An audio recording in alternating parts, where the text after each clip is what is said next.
Olá, tudo bem? Pessoal, hoje com uma proposta diferente dos nossos habituais, já apareceram podcasts, e hoje a gente vai estar falando de livro.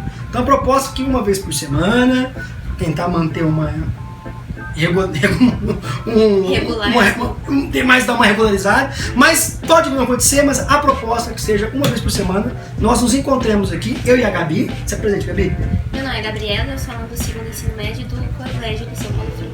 Para nós falarmos sobre livros. Eu e a Gabi, a gente nasceu com a mesma doença, que é livros. A gente gosta muito, então, já que a gente já conversa muito sobre isso, por que a gente não gravar e bater papo e falar sobre isso aqui, para vocês também acompanharem o nosso bate-papo. Então a ideia é trazer esse conteúdo literário para vocês, mas não ficar só preso na literatura e falar em geral de coisas que a gente gosta de ler, e seja o que Deus quiser.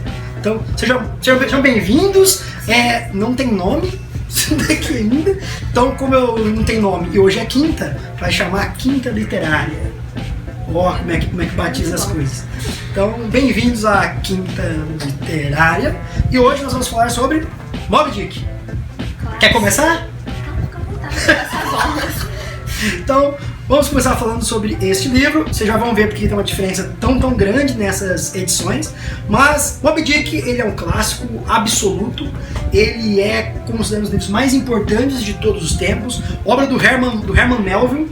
Ele que era um marinheiro e conseguiu escrever aí uma das obras mais importantes de todos os tempos. Procure qualquer lista de melhores livros de todos os tempos, ou mais importantes. Moby Dick geralmente figura em segundo, porque geralmente o primeiro é a grande epopeia do Homero. Reza a lenda, né? Reza a lenda. Mas é o que dizem as bocas, mas muitos consideram Moby Dick o maior livro de todos os tempos. Não é importante só para a literatura americana, como internacional. Para o mundo como um todo. E talvez você nunca tenha lido o livro, o que é muito comum, ainda mais a versão integral do livro, a gente já vai falar disso, mas é comum que você tenha consumido alguma coisa influenciada por Moby Dick. Desenho do Pernalonga, quadrinho, filmes que tem cenas que são inspirados no que é descrito aqui em Moby Dick. Enfim, é um negócio que virou cultura pop. Adaptações infantis também. Adaptações infantis. Então, quase virou uma cultura pop e as pessoas nem sabem qual que é a origem. Então, uma das frases mais célebres e mais importantes de todos os tempos é o Call Me Ishmael. Call Me Ishmael, que é a abertura do livro de Chame-me ou Me Chame de Ismael. Que aí tem debate aí já, que tem uma diferença na tradução e que faz toda a diferença, porque Me Chame não quer dizer que esse é o nome dele. Sim. Não necessariamente. Vai ser um livro em primeira pessoa. Que ele está narrando, né? Ele vai ser o narrador. Mas enfim, quais são as inspirações do nosso amigo Herman Melville escrever aqui pra gente? Ele era um marinheiro, então história de naufrágio e baleia naquela época não faltava. Ele é muito inspirado pelo naufrágio de um navio chamado Essex, e você fez tarefa de casa mesmo, mano, que é o Essex. E o Essex, ele foi um naufrágio que impactou as pessoas pela violência. E o Essex, teoricamente, teria afundado por causa de um ataque de uma baleia. Sendo essa baleia, depois vai aparecer ali desde 1810, 1820, que é a Mocha-Dick, que é a outra baleia que teria inspirado as histórias da Mocha-Dick, que inspiraram o Herman. Mas o Herman não, que é meu amigo, o Melville, porque o Melville ficou muito inspirado por isso e também pelas questões de vários naufrágios, de histórias que ele viveu enquanto marujo, enquanto marinheiro.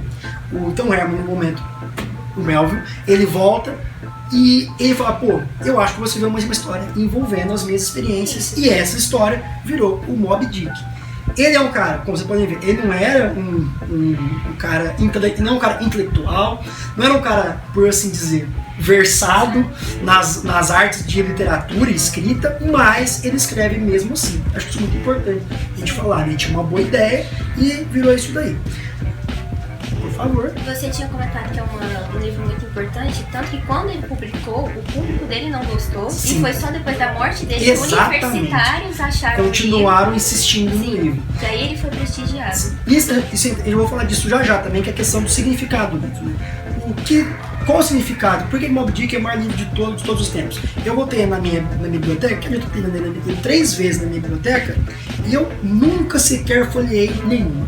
que é um livro que tá lá, o livro sozinho não tem nenhuma qualidade, nenhum significado inerente a ele. O livro só tem o sentido que tem, a qualidade que ele tem, quando eu vou ter contato com ele e eu, na minha leitura, atribuo sentido ao livro. E o Moby Dick é um ótimo exemplo que isso acontece. Isso aqui você fosse um livro ruim. Ele não foi, não caiu nas graças de ninguém que leu ele na época, ou salvo exceções, mas foi muito mais conhecido por não ter caído, e conforme o tempo passava e ele foi relido, os caras falaram, peraí, atribuiu um significado que Moby Dick tem hoje. Então, isso é muito comum, centenas de obras, milhares de obras acontecem isso, de no momento que elas foram escritas, tanto faz, e lá na frente elas tornam uma coisa que não, isso aqui é algo importante. Não precisa pensar muito longe. Hoje a gente vê potencial nisso de até virar filme. Os quadrinhos, por exemplo. Os quadrinhos da década de 60 eram cultura de massa, tudo pra criança. Era barato. Você acha que alguém imaginava que ele ia virar cinema, que ia virar uma indústria? Não. E o Moby Dick não, foi diferente. Até porque o Melville nem viu a cor de nada desse dinheiro. O Herman Melville morreu pobre. Ele morreu passando necessidade. Então ele não viu R$1 do sucesso que é hoje um livro prestigiado e tal. E infelizmente. Isso acontece muito na literatura. Podemos até talvez comentar um outro dia, O Vampiro, do John Polidor, que é um livro que foi roubado pelo Lord Byron. Ele roubado, não posso falar isso que foi roubado porque foi atribuído a autoria dele sem ser e de propósito. O Byron sabia disso, roubando a autoria do livro. Então o Polidor tira a própria vida, em desespero de ter sua obra roubada. Então isso é muito mais comum do que parece. Então isso chama atenção por ser Moby Dick, tudo aclamado hoje. Hoje, depois de mais de uma centena de anos aí estudando e ressignificando e atribuindo significado à obra. E aí virou no que nós temos hoje. Gabi, por que um livro ele é pequenininho e o outro é grandão? Enquanto esse aqui é a versão integral dele, inteiramente completa, com todas as informações. Quantas páginas tem? 676 decoradas. E esse aqui já é mais resumido e ele é bilíngue, uma edição bilíngue da Landmark. Eu comprei essa edição só para não deixar de informar.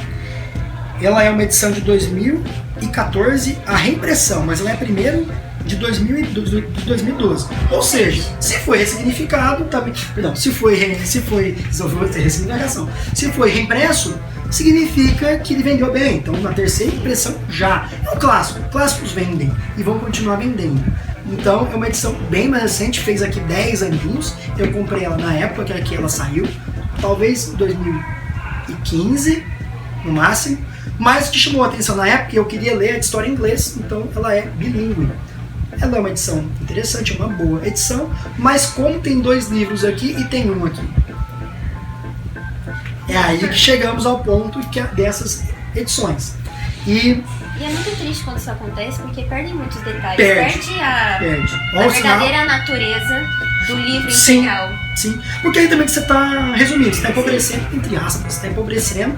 Mas por que você acha, Gabi, que acontece isso? Isso aqui a gente não vai publicar, a gente vai publicar uma versão que dá metade.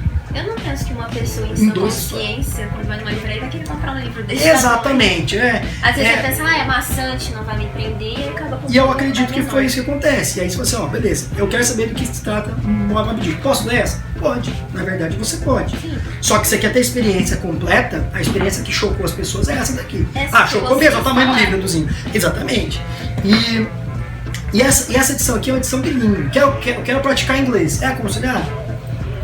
Pode ser, pega pra você praticar inglês. Só que essa edição tá esgotada no acho hoje. Mas é muito comum você achar edições bilíngues de clássicos, tá? Se você tiver interesse, você consegue encontrar. Essa aqui já é uma outra questão que a gente vai falar. Mas então, quando eu vou comercializar, esse livro é mais fácil de eu vender, não só por ser bilíngue, mas por ser menor. É mais fácil vender esse livro do que esse. Esse livro aqui é para amantes da literatura mesmo, para quem gosta de literatura, ou talvez estuda, pesquisa, que é o meu caso, estuda, pesquisa, trabalha com isso, e aí beleza. Inclusive, o que aconteceu aqui? Tem a impressão que foi a mesma. Pode deixar a reação aqui ao vivo. Sim. Mas não tem problema. Não tem problema. Não tem problema, depois eu resolvo. Nossa, mano, resolvo mesmo, saiu tudo na minha mão. Enfim. As coisas jamais, depois eu amo. Enfim, então essa edição aqui é a edição que foi originalmente lançada. Completa? Não. Existem informações conflitantes em relação a isso e dizem que essa versão aqui, ela não foi lançada integral de primeiro momento. Ela foi dividida na forma que ela foi publicada, antes de ela ser publicada no romance único, e reza a lenda que nessa versão inicialmente não tinha a parte que é que a baleia aparece. É um breve spoiler que a gente vai entrar na nossa discussão. A baleia, gente, só aparece no final do livro. Sim, 2/3 ela é só um fantasma na conversa entre os tripulantes e ela só aparece no terço final. E o Moby Dick tá aqui em algum momento, mas ele só aparece no final. Até ele aparecer, a gente pensa que é uma grande alucinação do personagem Ahab, que é o capitão, que é um dos personagens mais marcantes da história. Sim. Um cara rabugento, rancoroso, autoritário, inclusive tem uma crítica bem forte do autoritarismo. E o Ahab, ele quer fazer qualquer coisa para conseguir matar a baleia. Porque ela, teoricamente, ela teria levado a perna dele. E é muito interessante porque nas primeiras 100 páginas ele não aparece, ele só é citado como sendo um capitão que vai impor suas ordens. Sim. E tipo, nos primeiros dias de navegação... Ele também é um fantasma. Ele também é um fantasma, sim. Nos primeiros dias de navegação ele só fica andando. E a cena que ele sai da cabine a primeira vez, que ele tem que tomar uma atitude, é muito marcante. Sim. É uma cena muito Todos marcante. os tripulantes ficam marcados. Sim. Inclusive tem se eu não me engano, eu não reli pra esse vídeo. Mas tem uma cena que eles falam de motim, né? Justamente porque ele não aparece, né?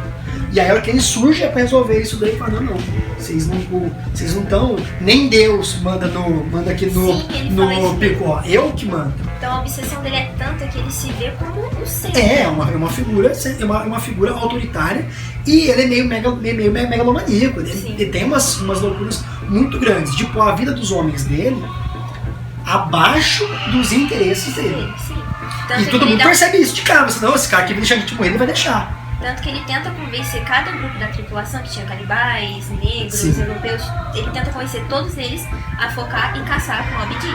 Por interesse próprio. O que vocês estão fazendo aqui? Vocês estão aqui perseguindo a baleia. Vocês estão aqui pra eu concluir a minha obsessão. E eles não percebem que, por exemplo, inicialmente eles não percebem que, tipo, o Ahab tem um objetivo na baleia. Eles pensam que é um navio, um baleeiro de caça. Sim, pra pegar óleo, e arpoeiro normal, mas não é.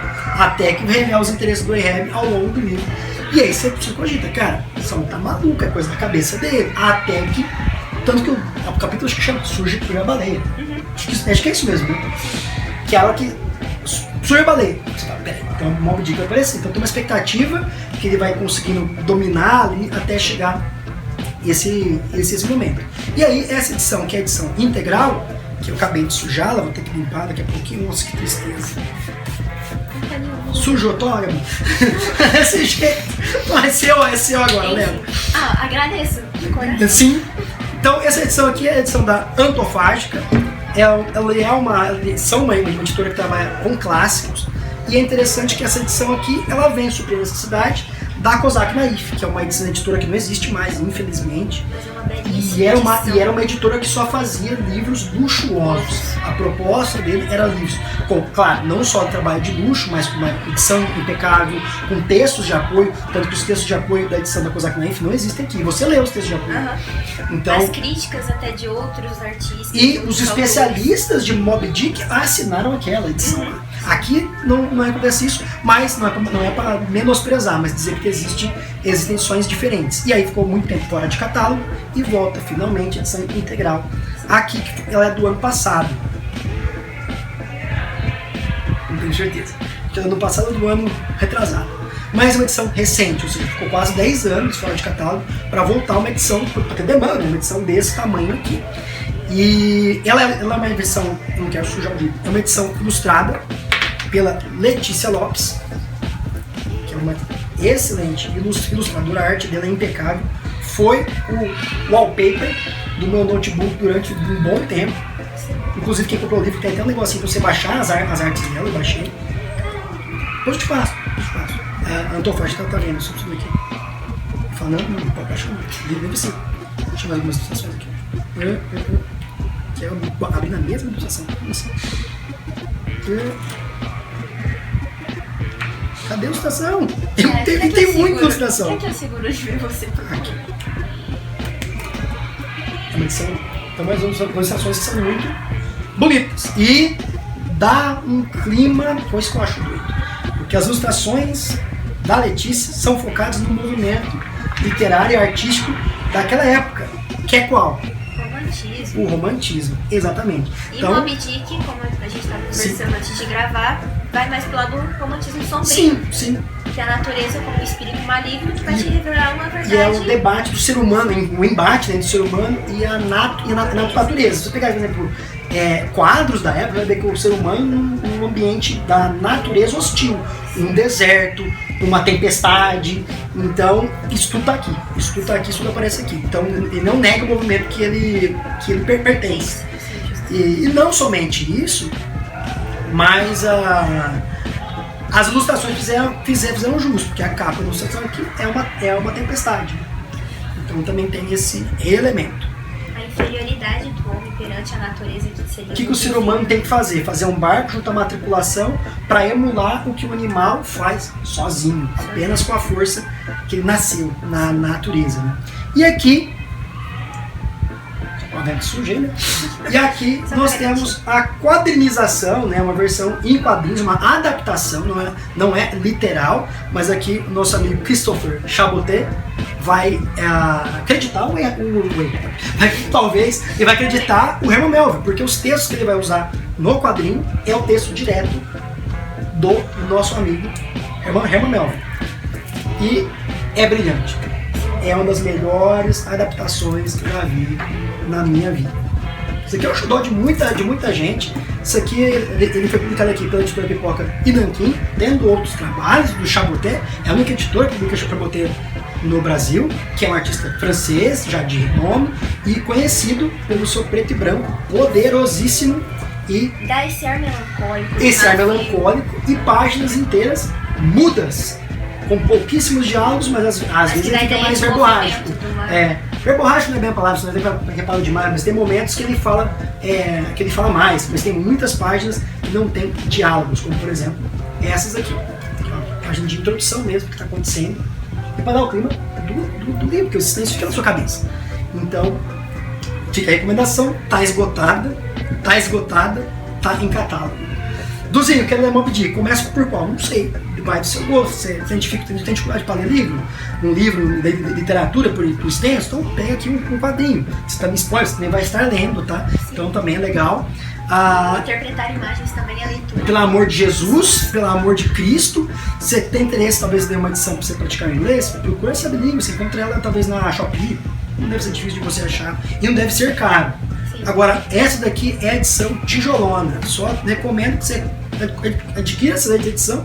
Se você talvez já leu, quer voltar a ler, nunca, ou descobriu agora que tem uma edição integral, que é a história integral, é quase 700 páginas, e não a ediçãozinha que talvez seja numa biblioteca da sua escola, um PDF que você encontrou, porque posso falar, porque está em domínio público. Então, não sei, essa edição aqui é um pouco mais cara. Não recomendo para você, tipo, primeira viagem, vou começar, não tenho hábito de ler, vou começar por esse livro. Não faça isso com a sua vida. Você vai matar o seu gosto por ler.